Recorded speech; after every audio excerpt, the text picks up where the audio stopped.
On this week's episode of An Echo of Glory, we have to look back at that defeat to Arsenal, and we also look ahead to a big week as we play Coventry and Brentford, and we talk to Brentford fan and comedian Nathan Caton.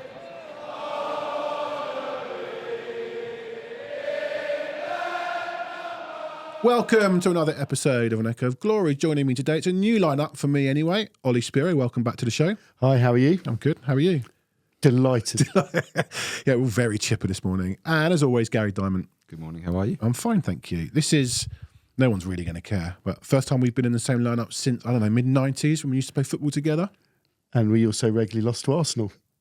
What midnight? together? We did in the mid-90s. Yeah, we didn't play for Spurs. Yeah, so yeah, we were Why did you jump straight into it with the negativity? Why couldn't we just have a bit of a laugh and a joke before we got to the misery? That was the gallows humour, wasn't it? Yeah, we will come to losing to Arsenal. Jake Robson reminded me, as he always does, that I have to mention the socials. Follow us on Twitter and Instagram at EOGTHFC, and on TikTok, Gary's favourite platform, at Echoes, ECHOES THFC on TikTok. We do really well on TikTok. I wouldn't know. I know. No idea, don't use We're it. down with the kids. We are, exactly, with a Z. I don't do the tickety-tockety boo and all of that. You working for the Chinese government? Well, that's the point, is that I'm not working for them. That's why I'm not on TikTok. Oh, right. Other way around. Okay, yeah, good point. Club news.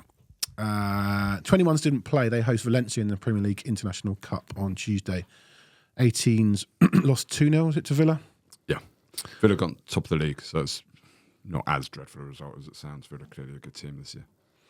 And the women signed, I can't pronounce her name, Maita Oroz, Real Madrid co-captain, I read. The season starts this week at home to Crystal Palace, who just came up. So hopefully a positive start for them. Still need a centre forward. Why? Where's England gone? Yeah, I just feel they need a sort of better one. She's like one of Yeah, the but best. she's slowing down a bit. Only like as long as she's fit, then she'll be absolutely fine. There's been a bit of change in that women's team, so it'll be interesting to see how they go. Celine Bizet went to United. I guess Oroz has come in to replace her, but co-captain of Real Madrid. I mean, I'm not going to pretend like I don't know anything Sounds about good her. though, doesn't it? Sounds great. sort of player that Spurs men should be signing, the co-captain of Real Madrid men's. Who would that be? Who is the co-captain of Real Madrid? Oh, who's the captain now? They've had a massive... Nacho was the captain and Nacho, went to yeah. Saudi. I'll take Nacho, Yeah, he's gone to Saudi. centre back. Yeah. Yeah, could have done with one of them. Who could Well, hit the our ball. relationship with Real Madrid is obviously so Special. good. That special Special. relationship that we had when all our players went there and we never signed anybody the other way. So maybe this is it. Maybe this is it. All right. Let's not dilly-dally any further. Well, actually, I will. How was your weekend before Sunday? How were you feeling going into Sunday? I was really confident. I really was, and not even to do with, Rice and Odegaard out. I felt even with them, we've got more than enough about us to give them a really good game. You think back to what Darren Bent said last week, when Spurs are always in a game, like always, doesn't matter who they're playing, how good the opposition is, Spurs can do something. And I actually felt, in some ways, a little disappointed that Rice and Odegaard weren't playing, because I really wanted us to play the strongest Arsenal team and see how we went. And actually, them not playing might have made them even more conservative than they otherwise would have been. And they're a pretty conservative team at the best of times. But I was feeling confident. We had a lovely day. We sat out in the sun drinking beer before the game, weren't we? Yeah, Well, Beehive. that was my invite. No, it wasn't Beehive. No, before the sorry, game. number 8. before the game. Yeah, thank you to... Ollie, if you were on last week and I'd said to you at the end, give me your prediction for the game, what would it be? Were you confident going into it? I thought we'd draw. Yeah. Although one of our friends in the pub before said, would you take a draw? And I said, well, no, because we're at home, they're missing their two best players, and we've got to have a go at them. Also, one of the elements of confidence that you can say about the game was the fact that for the last 2 years when we've played them, we've had this sort of grey cloud over us of them potentially winning the league. Yep. I think we were so early in the season that it felt like a free hit from that perspective. We know they're a decent team. I hate to say it, but we know they are. But we're just so early on, and City got to a good start. So it felt like we were there to have a go at them, and I'm not quite sure that we really did do ourselves justice. Lineup was kind of as expected. Vicario in goal, back four picks itself. Porro, Romero, Van der Ven, Udogi. We'd heard that Bassim had been out, so Bentancur, Kulu and Maddison, and then Johnson, Solanke back in, and Son. Well, I think one of the points people would have made a choice between is actually we're seeing a pattern with Johnson that he is good off the bench. So was he going to stay on the bench and come on in the second half against a tired Timber, and actually a Timber that was on a yellow card? Yeah. Quite possibly should have been a red, by the So way. that, but well, we can come on to, but the point is that's probably one of the points to discuss about Johnson's role. Yeah, that was my one question mark in the team. I am at the point where I feel that Johnson is a tremendous impact sub, and that's not knee jerk from Newcastle. The reality is his best performances that I can think of: Palace at home last season when he came on and really changed the game for us. He does look dangerous off the bench. He looks like the type of player who actually sits on the bench and analyses and observes the game and takes it in to understand where he can have an impact, and comes off, and he always looks to be more aggressive when he comes off the bench than when he starts. It's a weird phenomenon with him, but I'm at the point where I don't see him as a starter. Game's more stretched when he comes on. Yeah, quite possibly. And as already said, you've got a tired fullback in Timber, or as it was yesterday, but just generally, 70 minutes in a fullback's legs, the last thing you want to see is pace coming on, like raw pace, and he's got that. And if he has sat on the bench and the game's a bit more stretched and he's been analysing and he's working out, he does look like he's got that in him. I like Johnson, but as a starter, I've got big questions. I actually would have liked to have seen Odegaard start yesterday, soften up Timber a little bit, keep going at him, and then replace Odegaard with Johnson. But that was just... It's very like for like. But I don't see... Which isn't a problem, really, in a way. But Odegaard is better with the ball at feet. I think Odegaard protects the ball much better than Johnson. And against a team like Arsenal, I think, we've mentioned this before, you want players who can get on the ball and protect it and hold it, and can play in front of a team rather than just trying to look behind a team. So that's why I would have gone Odegaard. And also, it's where you can... Obviously, we haven't seen much of Odegaard, but he strikes me as the opposite of Johnson, as actually not really an impact sub-type player. The skills... I always see impact sub-players are the guys who are the raw pace and who push it and, like Johnson does, whereas actually the skill kind of players, which I think Odegaard is more like, whether he really has it, we don't know yet, but the kind of guy that wants to get the ball to feet and take a player on is more of a starting type mentality. So maybe that's something that will evolve. Again, we'll talk about evolving tactics and stumbling across things, which all managers have, whether it's luck, judgment or not. But maybe that's one of those things that needs to be looked upon. Agree entirely. Sorry, our friends from up the road in South London, they had to make two changes. I mean, Crisis Club we saw on social media. I mean, they lost two players. This was Arteta's biggest managerial challenge. I know, that was a headline in the Two Guardian. players in 1 week. Incredible. You know what it is? It is entitlement feeling because they haven't actually had major injuries for the last 2 years. So they lose two key players. But when you think about it, right, okay, they had Odegaard and Rice out. Okay, well, our number 6 is Bissouma. He was out. Nobody's talking about that. Yeah. It's a net of one player, really. Solanke's coming back from an injury. Van der Ven's coming back from an injury.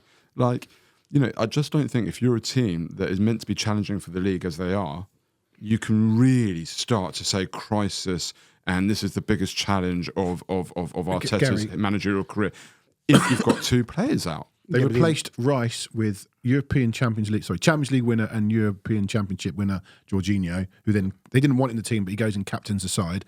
And then Trossard, Belgium international, Leandro Trossard. I mean, I've had messages this morning. How did you lose to a midfield with Partey, Trossard, and Jorginho in or whatever? It's like, sorry. Well, I don't think we really did lose to that midfield. They didn't dominate us. They didn't get on top of us. Right. They didn't do anything. Right, but obviously they were all setting themselves up for when they beat us, that they would tell us we lost to their reserve team. Rubbish. So their bench wasn't great, but full of internationals. Their bench really wasn't great, by the way. And they've got Marino out as well. Yeah, they have got injuries, but welcome to injuries. Well, welcome. Nobody seemed to care last season when we had injuries. Nobody gave us sympathy. Nobody said, there was no real mitigation about that. It was every club gets injuries, get on with it.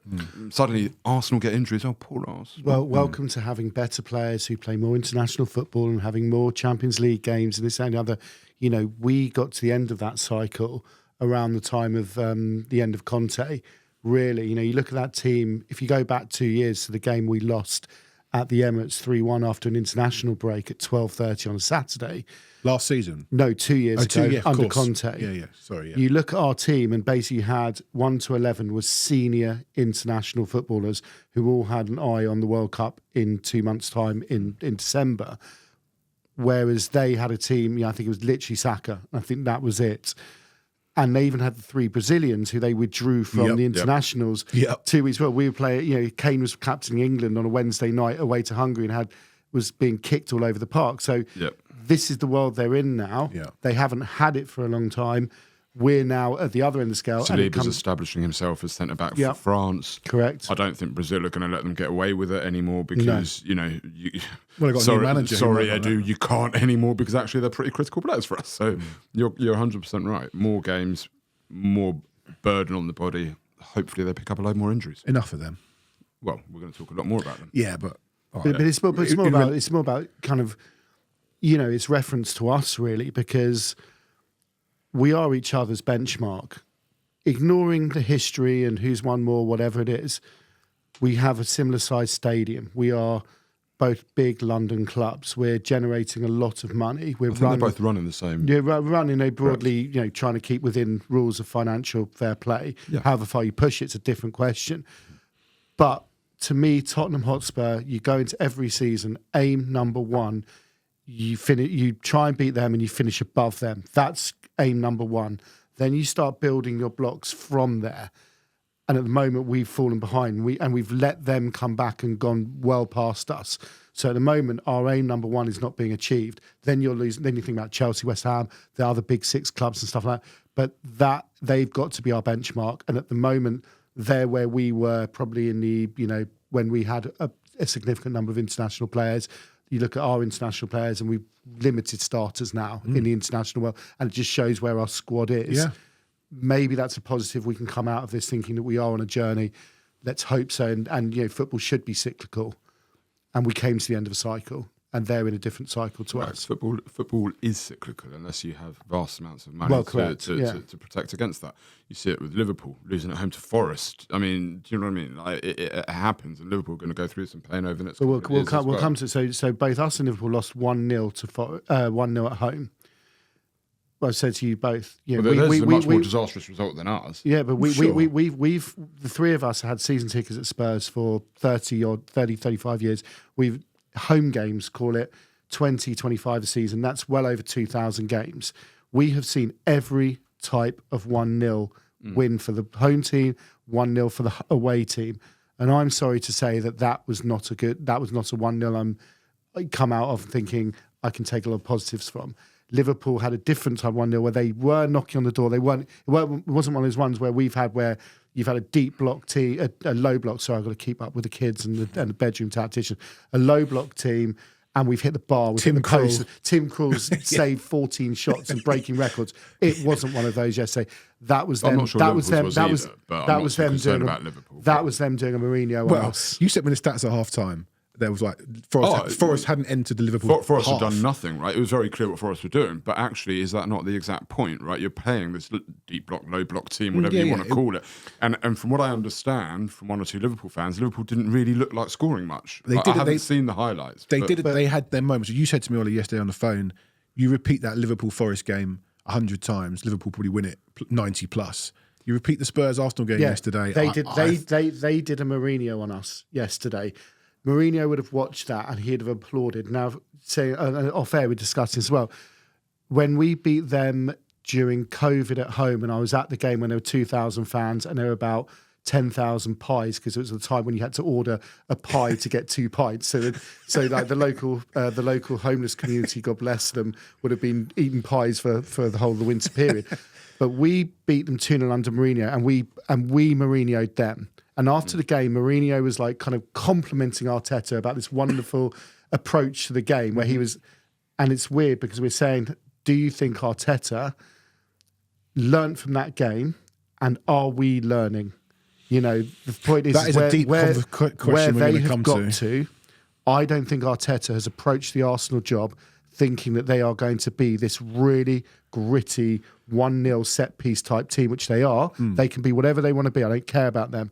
But the point is that we've got a manager who is deeply principled. Yep. And we're going to have to make tweaks because football is not a perfect linear project. Is he going to make tweaks accordingly? And that's the thing we have to question. The issue is, right, you talk about they Mourinho'd us and we Mourinho'd them at the 2-0, all of this. And you can talk about all different systems and tactics and methods of playing and ways of winning. It all comes down to the same thing. Don't make mistakes and you probably won't lose. And the reason that Mourinho didn't work out with us was because his way of playing, you've got Eric Dyer at the back or whoever it is, you're going to make the mistakes. Mourinho relies on keeping a clean sheet. The problem we've got at the minute, we're losing because of mistakes. It is mistakes. The 4 goals that we've conceded this season, I don't think are to do with system. Gary, I think we're also losing because we're not scoring enough goals. Okay, there's that. We're losing games in both boxes. There's that, right? We can come on to that. But the idea, the problem is when you concede goals because you're making mistakes, you're making your life so much harder. Arsenal made no mistakes yesterday. No. They didn't make a single mistake. We forced a couple of good saves. Well, hang on, they did actually, and Solanke should have taken that opportunity. Yeah, I mean, the one where he went into the box and took an extra touch, that was confidence. Maybe I mean, slightly that fitter was, as well. Yeah, I'm not blaming him. I'm saying, but Arsenal did make an error there and we didn't capitalise. Yeah, okay, But I fine. think- And this is the problem, right, is that Newcastle made a couple of errors as well, and we didn't capitalise. So there is a problem with how clinical we're being at the minute. I think Solanke needs a goal. He needs confidence. I think if he had confidence, he'd have taken one touch and bang. That was it. I mean, if Defoe had been in that position, you could just see that one touch, bang, it would have been a goal. That would have been a goal. But And he'd have been offside. But the point is, the point is that we keep making basic errors at the back. Yep. And that is what is costing us. By the way, it's one person at the moment. All 4 goals this season, I can attribute to Romero. Yep. And I know we get stick on this pod when we pick out a player, right? People go, you can't. The reality is, all 4 goals this season, I pin on Romero. I've still not every single one of them. Yesterday's goal is one of those I won't watch back unless I have seen it at work. He walked off his well, man. well, one of the pundits on Sky who's deeply against our football club and That could be any of them. any of them, but Merson was saying it should have been a foul. But I don't. I mean, I wasn't even thinking that. I don't think so. I think he's walked off. He's walked off his man. He's walked off of Gabriel. Got himself under the ball, and Gabriel's had a free header. Like, that's it. It's another mistake. It is another mistake. He's not that tall, Romero. Really, why? For me, Solanke and Van der Ven should be on their 2 biggest players. But the point I'm making is system. The system isn't, in my view, what is costing us at this stage of the season. Up front, yes, we need to become more clinical. We need to score more goals. We need to take advantage of the ball we're having. We need to find the final ball a lot more than we are. Probably take on a few more shots, whatever it is, right? But I think that can be fixed, and I think that will get fixed. But you can't fix stupid, right? You can't fix stupid, and that's what's costing us at the minute, right? You can't fix a player having a supposedly world-class player having lapses of concentration, as he clearly is, and it's cost us 4 goals. But I'm not that I want to go out and defend Romero, but I think this is actually quite a key point. I think if you look at the form of a lot of the players that have come back from deep international tournaments, that lot down the road, we're actually talking about Rice, that he looks absolutely shattered, and that he's made, that you think of his sending off, those are 2 mistakes. One, he's late for the ball, and they said last season he wasn't even going to ground, he was on time, but there he's a second late, and then obviously he's lost his head kicking the ball away. Whether he's kicked the ball 1 yard or 100 yards, it doesn't matter. But they said he was looking leggy. He's obviously played every minute last season, every minute for England, and then going into this season. Romero, the same. There's a stat that he's travelled the most out of everyone in every player on earth. So you look at the 2 players on form, as Salah and Haaland, who had a summer off. But maybe if we were playing Brentford this week, it would have been Dragusin. You can't bring him in for North London derby. I don't know, but you're right. Ange needs to look at it. Take him out. There shouldn't be a guaranteed starter in the team. And I don't think, any of them. The only one that I would say absolutely unequivocally is Van der Ven if he's fit. Yeah. If he's fit, he plays. He's vital to the system. He's just, not even just that. I just think he's a phenomenal all-round system, no system. He's just a wonderful player. But outside of that, I even look at Porro yesterday was having a really tough time against Martinelli. That's where they looked dangerous, actually. It wasn't Saka on the right. Saka, to me, agreed. I barely even noticed that he played. Yeah. But Martinelli was really giving Porro a problem.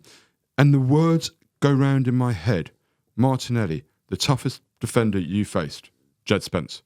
Did he say that?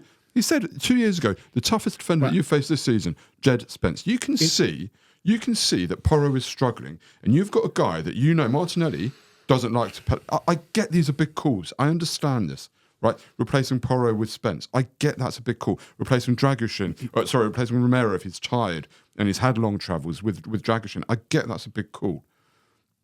But you can understand it. On that Porro thing, there was a moment after about half an hour when Martinelli got in again, and Porro was waving to the bench. I thought he might have had an injury, or he was pointing at Johnson. I thought, has Johnson got an injury? Nah. He was, for me, in my head, he was telling the bench to tell Johnson to help him. Right. Where maybe Porro doesn't have the relationship with Johnson, or Johnson wasn't listening. Yeah, right. He was pointing and waving and pointing at Johnson after Martinelli got in twice with Timber. They both doubled him. Yeah, because there's that chance they had when actually it was off the line, really. The header, but it was all coming down, because that's where I sit at the south stand. So it was all coming down that side, and they were getting through every single time. And look, I don't. All right, I don't really want to talk about the game itself. We lost, whatever. I want to talk about. After Newcastle, it was a bit of a negative pod, and a few people on our comments were like, "Get behind the team," that sort of stuff. Positivity. All right, fine. It was a Monday morning on the back of a defeat, as is this. I'm not quite sure, like spoiler alert, warning, it's not going to be positive what I'm about to say. So get over it. We've got 4 points from 4. We have 5 wins in 15, 8 defeats. Those wins, 3 of those teams aren't in the Premier League anymore. Luton, Burnley, Sheffield United. The other 2 are Forest and Everton. 7 defeats in 11. 7 defeats in 11. How are we supposed to take positives? Well, it depends how you want to look at it. 7 defeats in 11 is how I look at it. Okay, fine. But it does depend on how you want to look at it. You can look at it as barefaced numbers and stats, as you have. But that's what I'm looking at, a league table and the score at the top, and it's not positive. Okay, fine. Or you can look at it as actually, this is now, I think I saw a stat this week that the average age of the squad now is younger than Arsenal's, younger than I think most other squads in the Premier League. This is clearly a process we're building. You can take a look at it in the sense of, I think there have been tactical tweaks this season, some increased maturity with the tactics this season. The fullbacks aren't advancing as much. The goals that we're conceding are largely at the moment errors. Aren't most goals? Fundamental basic errors, like really basic errors. And you can be very negative about it, or you can say, look, actually the performances have largely been okay. The performance I was most disappointed with was yesterday. I just don't think we were aggressive enough against them. I think we gave them too much respect, and we didn't do enough. That's the only performance I can think of off the top of my head that I was genuinely disappointed with. But outside of that, I do take a look at it and I'm like, the style of play is progressive, it's positive. And I think back to what we were saying when Ange was appointed last summer, not last summer, summer before that. And I made the point then that Ange may or may not be the guy to bring success to this club. I know what you're He is, however, the guy, very clearly, that Tottenham have said, you are going to build the foundation and the DNA from which we are going to be springing from, both now and in the future. But I made that point about Arteta. Is this the Arsenal that Arteta thought they were going to, Arteta vision to have? I don't know. I'm not in Arteta's mind. No, I don't think this... It's great. Listen, people say, "Oh, it's better than Conte." Well, yeah, okay, but just because we play some attacking football, I don't think it's fun. It's not just about the attacking football. Look at the type of players we're buying. Generally, they're technicians, right? They're good players, good footballers, with the exception of somebody like Johnson, who I think is not a technical footballer. He's a speed merchant. But outside of that, they're mostly technicians, really good footballers, young players that are going to come through. And a lot of fans will say, what about the now? What about the now? And I get that. I appreciate that. But it has to be a process. And if you're going to talk about Arsenal, they have gone through that process. And we were mocking, trust the process. We were mocking that relentlessly, okay? But now we're looking at maybe the process is working. And but for City, Arsenal probably would be cleaning up at this moment. So... you say how we meant to look at this. Arsenal went through periods like this under Arteta as well. And their fans were saying, this guy knows nothing, want him out, this, that, the other. And they were saying that. So you can take a look at the barefaced stats, and they don't read that positively at the minute.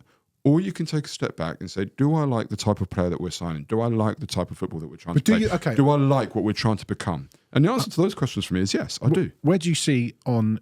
Anne suggested we controlled the game. Son said we controlled the game. I don't think we controlled the game. I think letting us horseshoe around the front five, that's not controlling a football match.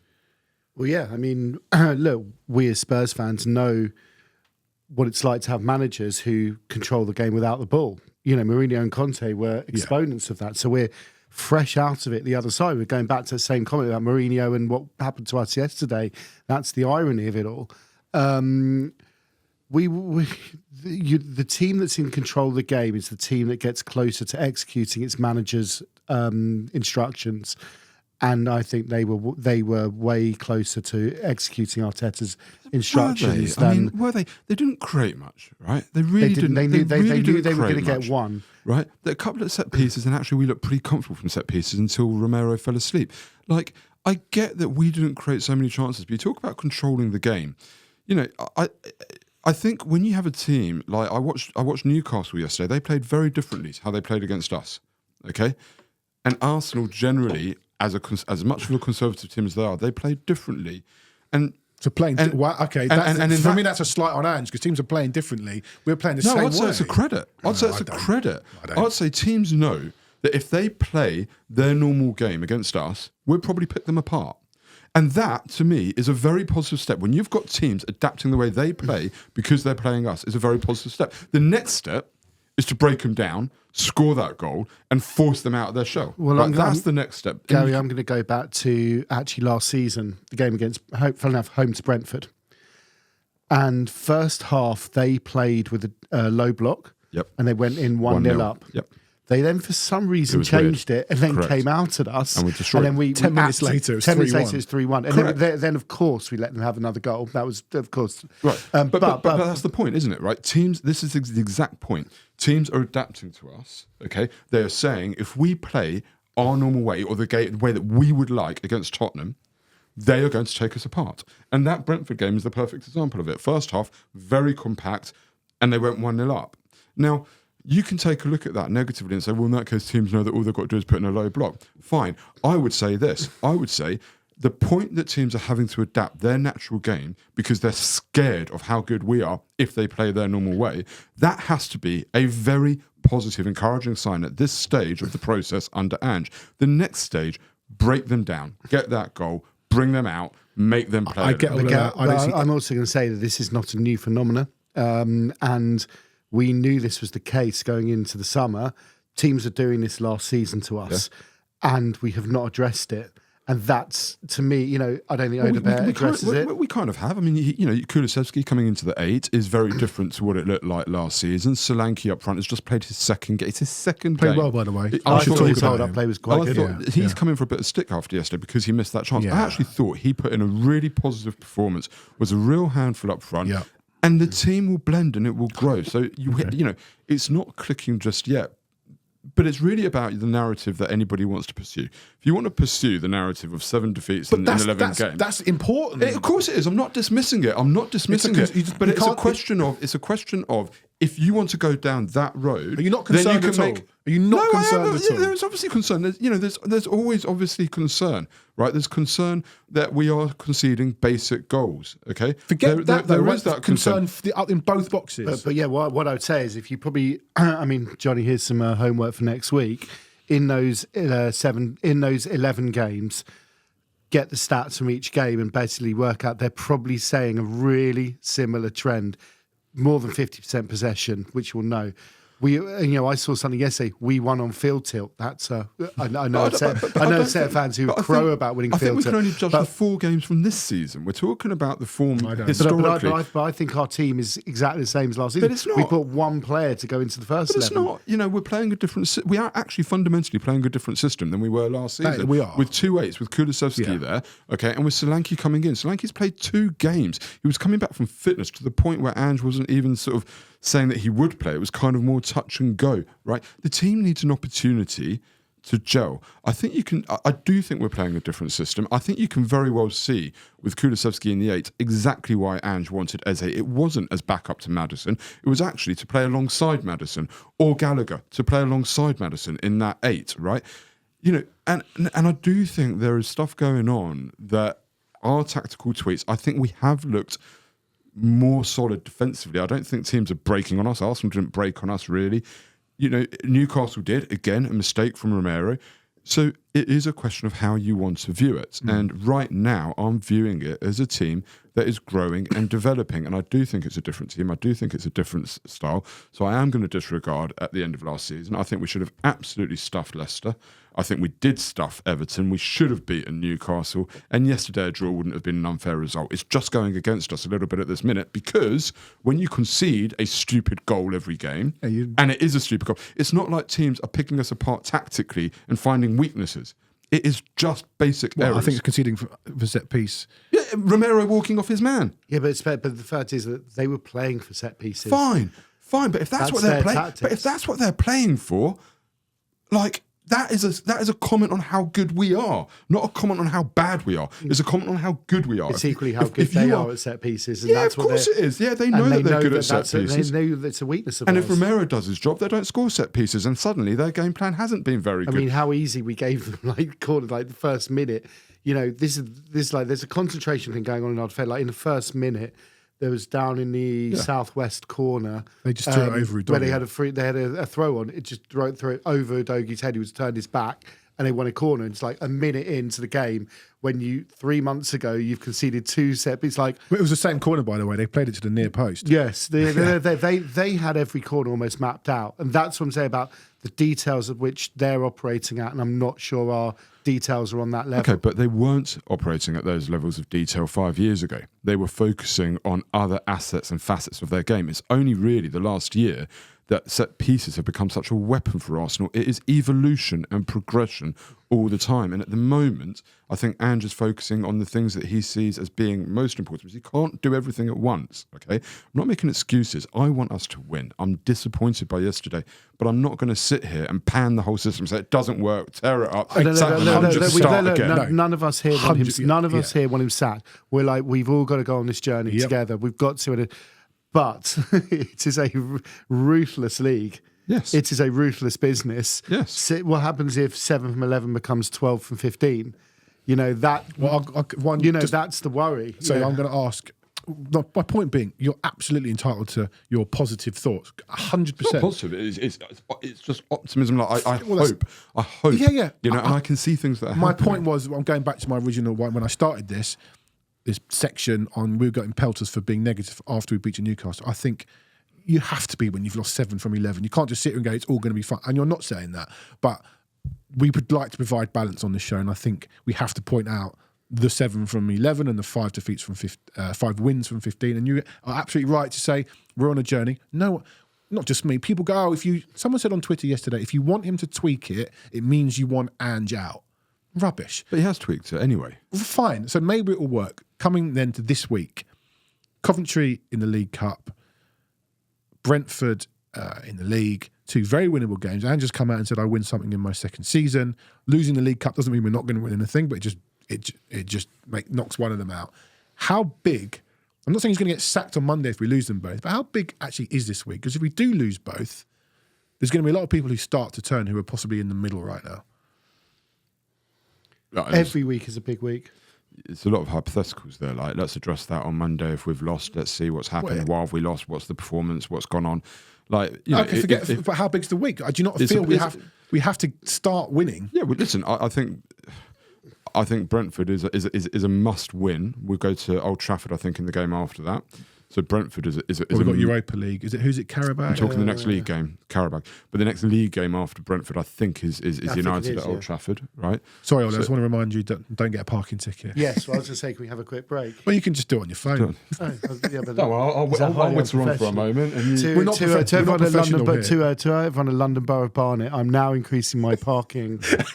No, look, I mean, it is massively important. I think Coventry is important as well to give game time to players that haven't. And then, the flip side to that is Ange sort of sat there thinking, I want to give game time, but we really need to win. So it's going to be an interesting week, without a doubt. I'm actually pretty gutted I can't go to the Brentford game. I've got my daughter's birthday party, so I won't be there, which is what it is. But yeah, I mean, it is a big week, without a doubt.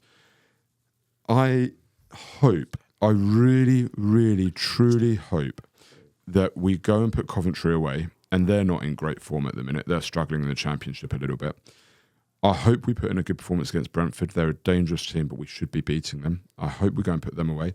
Then you beat Qarabağ, and then I really hope we go up to United and put in a big performance and come away with 3 points, because we're capable of that. And then suddenly you talk about what's the narrative on Monday if we lose these two.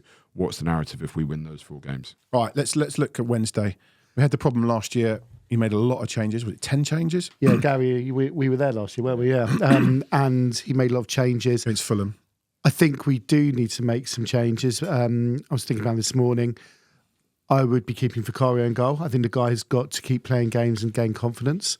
I'll be playing Dragosin and Van der Ven at centre backs. Even with Van der Ven's potential he's got to fitness? play into fitness. Okay. He's got to play into fitness. And, by the way, we don't have anyone else. Right. And Romero might not be 100% fit. Davies, forgot about him.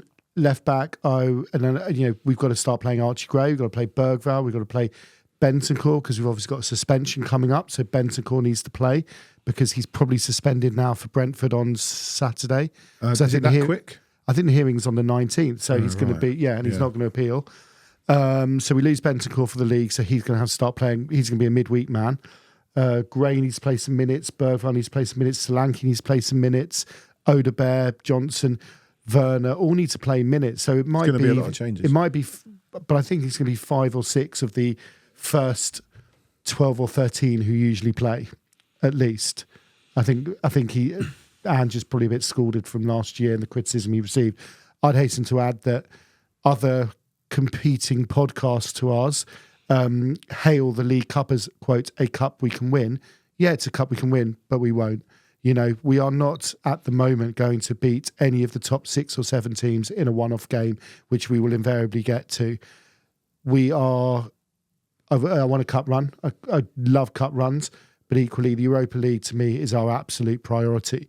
Also, I think the League Cup is 100 grand in prize money, which is appalling. Yeah, so we need to get the trophy monkey off. We need to. Yeah, I get that, but it's also kind of a weird. You can see why they don't take it seriously. But yeah, the Europa League to me is what this club should be absolutely focused on. A lot of managers used to like winning the League Cup because you win a cup in February and it's ticked off. But anyway. I agree. I think it would be nice to win the League Cup, but the Europa League should be the priority. I think it is a much more prestigious trophy, and it is also a much more winnable one. Actually. And a route to Champions League. You don't get the Champions League drop downs anymore. No, it's a route to the Champions League. And actually, when you see the teams in it, yes, it is a longer journey to win it.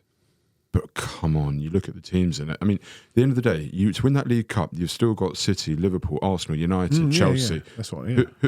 That's the point that Ollie's making, right? Who have you got to beat to win the Europa League? Roma, United, Lazio. When did we last beat a top 6 Premier League team in a domestic cup tournament? But irrespective of that, right? Because Chelsea for the 2008 final. A one-off game is a one-off game, right? It can happen. I'm not too worried. Arsenal in the League Cup. But the point to me is the Europa League, European trophy, is very, very winnable. Not only is it more prestigious, the actual reward is much greater. So I think Coventry is an opportunity. I'd rather see us playing players like Spence, Gray, Bergvall against Coventry than I would against Qarabağ, where I would say 3 points in that first game is critical. Don't slip up there, get it done, and yeah, I would use the League Cup for the sort of second strings. Well, they're definitely going to play, those young players. Qarabağ's at home, isn't it? Qarabağ's at home. Yeah, so yeah, we've got to win our home games in that, but it's from Carabao to Qarabağ, Tottenham. It's not called the Carabao anymore, is it? It's called is it Carabao? Or is it Carabao? Still, yeah. Carabao is just the EFL Cup. I don't know. I think we've got to beat them. Oh, it's not the Milk Cup anymore, is it? Showing your age. All right, and after that, we got Brentford in the league. Shall we talk to a Brentford fan? Can we talk to a Brentford fan who's on a cruise ship? Yeah, we can do that. We'll do that right now.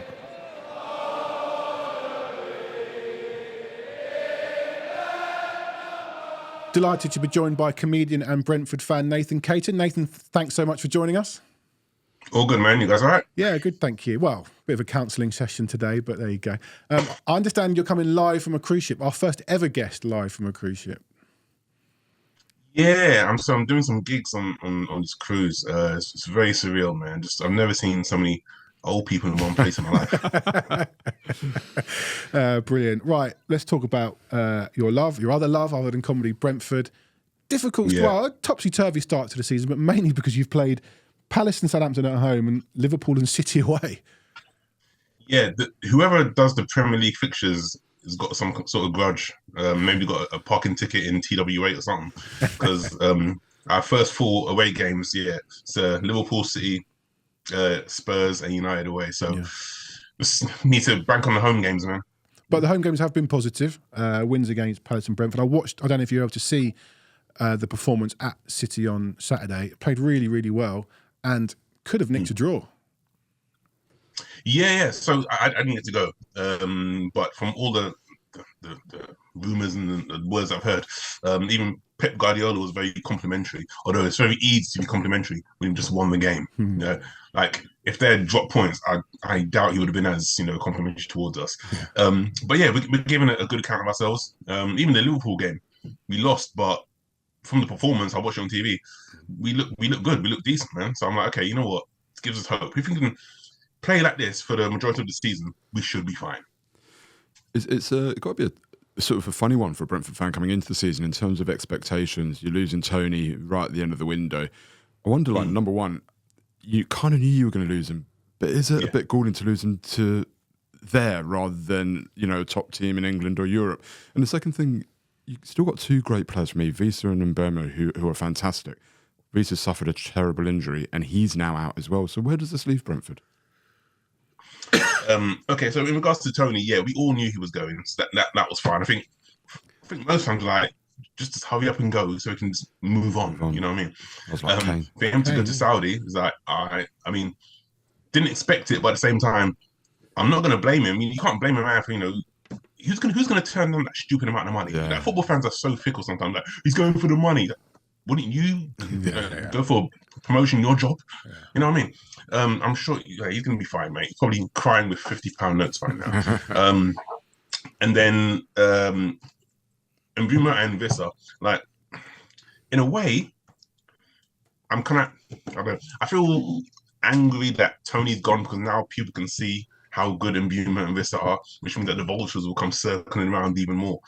Because for a while, because Tony was getting all the plaudits, no one realised just how good Mbuma and Vissa are. We did. They always ripped us apart. Yeah, so we knew.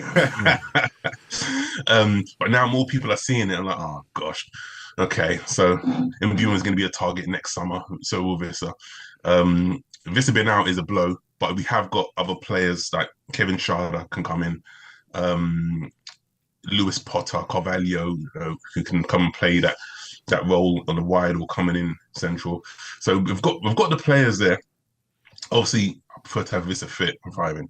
But yeah, I think the thing about Brentford is, so far it's worked, touch wood, is that we managed to find these gems and we keep them coming along. Well, that's the sort of segue into my question, as far as you often see these teams come up from the Championship with these with a process, with a structure and really good recruitment. It started almost like with Swansea with a style of play, and you go through the ages, but obviously Swansea, they have their high watermark and then drop down again. And obviously Brighton have been, at the moment, Brighton and Brentford are really the 2 sort of models to follow. So much so that Spurs are now following this data-led approach. But you as a Brentford fan, you've been in the league for 4 years now. Where's your expectation? Has the excitement worn off now of being in the Premier League? Like, where do you really want to be now? No, the excitement has not worn off, and I can hand on my heart say every season my ambition is 17th, Yeah, right? Because listen, when you've been through the amount of stuff that I've been through as a Brentford fan, all the heartbreaks and all the lows, just to be in the Premier League is like, all right, cool. Let's just savor this. You know what I mean? It's like I don't know. It's kind of like when you see like, I'm not saying that Brentford are ugly, but you know, you see like a really hot girl with a really ugly guy, and you're like, dude, how have you got there? That's how I feel as a Brentford fan. It's like we're in the Premier League, guys. Let's enjoy this. I know it sounds very pessimistic and very unambitious, but I'm happy to be in the Premier League. If we push up towards mid-table, maybe try and do what like a Brighton did, and get a Europa League or conference spot. That's a bonus. But just to be watching Premier League football at Brentford, I mean, I'm not over it. I think I remember you said I saw an interview. You said your first ever game was a 0-0 draw at home to Rotherham. So I guess now the difference now is vast. I mean, the ball is on the ground a lot more now. I mean, you say that. I want to talk about just a quick question. You talk about the recruitment and Brentford continually finding the gems, and a club's success is dependent on all factors. But how much is it dependent on Thomas Frank? If he went anywhere else, would there be a big fear from you that actually, with all the gems in the world, this guy knows how to bring them together and keep us up? Yeah, I mean, it's like a dream team. You got the gems, but you need a manager who can make it all work. And Thomas Frank is that guy. I love him. I've told my wife that he's my man crush, and if I were to ever cheat, it will be with Thomas Frank, and she's accepted it. Yep. Yeah, he's brilliant. I mean, like in the summer, there was rumors because there was a vacancy for the Danish national team. Right. Obviously, Tom's been Danish. They're like, oh no, he's gonna go. He's still with us, so yeah. I mean, I think there will be a time when he's like, okay, I've had my time, but I'm gonna move on. But for now, I love him, man. So please don't go. I'm just looking on to Saturday's game. We've got I don't think we've won at Brentford, but we've got a pretty good record at home to Brentford. Thoughts on the game? We're a little bit bruised and battered in here today. How do you see it going? You know what? Gosh, I mean, it's at your place, isn't it? Yeah, your guy. Yeah. See, I feel like you guys are going to be stung from yesterday, and you're going to come out swinging. I'm hoping it's going to be the opposite. You guys will still be like a bit somber and disappointed, but I fear you'll have like a bee in your bonnet, and come at us. I mean, I'll take a point right now. Again, I'm so unambitious, but yeah, I'll take a point right now. And just before we let you go, what's the rest of the day looking like for you on the ship? And also, I know you've got a tour to promote, so do that. Oh yeah. So first of all, I've got 3 gigs later tonight, which are meant to be family friendly. It's going to be very hard to do because I'm getting so annoyed at how many kids are on this ship. It's September. Why are you here? Go to school. Yeah. So I've got 3 gigs tonight, and then So I've got a tour. Well, I've got a few things. So I'm currently in theatre. Well, not at the moment, but at this period of time, I'm doing the Rocky Horror show in the theatre. It's a nationwide UK tour. So you can get tickets from rockyhorror.co.uk and then come and see me. Maybe or maybe not in stockings. I cannot divulge the information right now. And then my tour next year is called My Big Fat Blasian Wedding. That's from the whole month of May, up and down the UK. And yeah, it's just an hour or so of me just complaining about how extortionately ripped off I was paying for my wedding. So if you see a grown man having a mental breakdown on stage, come see the show.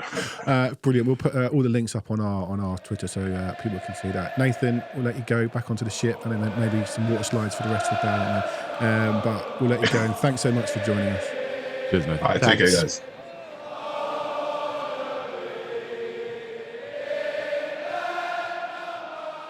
Good to chat to Nathan. Like I said, I don't think we've won there, but we've beaten them every time at home, I think. Yeah, and I think we beat them in the League Cup semi-final during COVID. Well. Yeah. Frog in my throat this morning. All right. Listen, we've got to beat them, haven't we, really? I know we've talked about the 7 from 11. It doesn't really matter. I get all of that. But we just got to start winning. Yeah, like we do. I'm just thinking about the squad again. Like, it would be nice if Richarlison was fit to play against Coventry or something like that, and give Solanke a break, but he's not going to be. Look, we need to beat Brentford. it is important. We need to get our season back on track, and Brentford is a huge opportunity to do that. They're a good team. They gave City a real scare. So it's not to be taken lightly. Again, this is a team that has had a manager for the last 4 or 5 years, right? They know what Frank wants from them. They know the game plan that they want to execute. They're much further along in their process under their manager, and it really tells when you've got a manager in situ for a long time. You can see the team really playing according to how the manager wants, and hopefully Ange gets there. But he needs to get there with a win against Brentford on Saturday. All right, straight in prediction. Seems like every prediction this season is like 3-1. It's like we're going to concede, but we could score. But actually, I'm going to 2-1. A nervous 2-1 win, but we'll get over the line. I think 2-0 to us. Look, I could see any result. I can see us getting beat. I can see it being one of those Spurs weeks, but I'm going to be more positive. And, well, you said 2 of the ones I would have picked. Oh, well, do you know what? We're going to keep a clean sheet. Incredibly, we're going to keep a clean sheet, and we're going to win 2-0. Yeah, nice. I don't know. All right, gentlemen, thank you so much. I'm going to let you go. Don't want you to get parking tickets. They are rife out there. Yeah. Outside Launchport Studios. And we've got a big week coming up. We will be back to talk about Brentford. And then we have got a live show Friday week after the Carabao game and previewing the Man United game. So join us next Monday, next Friday. One thing I've not mentioned this week is the members area. Join us, support this pod here at Launchport Studios, join the community, and thanks to those who have signed up. You can become a member next to the join button on YouTube, so do that. And we will see you next week, and up the Spurs.